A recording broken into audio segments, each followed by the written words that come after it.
Controversial water tank built too tall by Colorado Springs Utilities is still in the minds of the Mountain Shadows neighborhood and city attorneys. That's because those neighbors band together and took action to right what they see as a wrong, filing a lawsuit against the city and Colorado Springs Utilities over council members' decision to approve the project.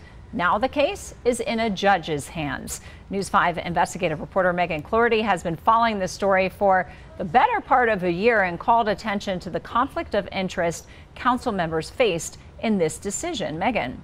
Diane, the council members who voted for the project to move forward also serve as utilities board members. 7 months after council members heard testimony on the Wilson water tank and the multiple errors that led to it being built at least 15 feet higher than its permit allowed, a judge now has the complaints filed by both sides and will rule on whether the council's decision should stand.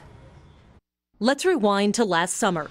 This is what the Wilson water tank looked like, visibly bigger than its 1960s era predecessor, which needed replacing.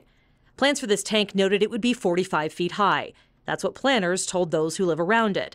But it stands at least 60 feet tall, and despite months of meetings, a stop work order, and a decision by the Colorado Springs Planning Commission to halt the project, in November, City Council members approved an appeal by Colorado Springs Utilities, allowing CSU to continue construction. Here is the tank today. Now painted green, Colorado Springs Utilities says it plans to begin slowly filling the tank on June 24th and testing it for leaks, with a plan to place it into service by June 30th. They're going to plant trees right there outside that fence where the dirt is. Lawrence Starr is one of two plaintiffs appealing the City Council's action. His suit was combined with a similar suit filed by the owners of the Flying W Ranch against the city and CSU. The tank sits on utilities land between their two properties. It got to be frustrating that as a citizen, I have to now pay, and we're almost $30,000 into this with legal fees, to have somebody hear the injustice of what happened with our city council. And they should have never heard this case. So that's why we decided to go forward. After the neighbors filed a complaint alleging the council's, quote, non-waivable and blatant conflict of interest in its approval of utilities' request for a major modification to reflect the tank's actual height, the city filed its response in May. It says in part, quote, because the record demonstrates neither actual bias nor a risk of actual bias, City Council's dual roles do not create a conflict of interest under governing law. City Council's decision should be affirmed. City attorneys also argue the City Council is the only body authorized to make final planning decisions for the city as a rule of necessity.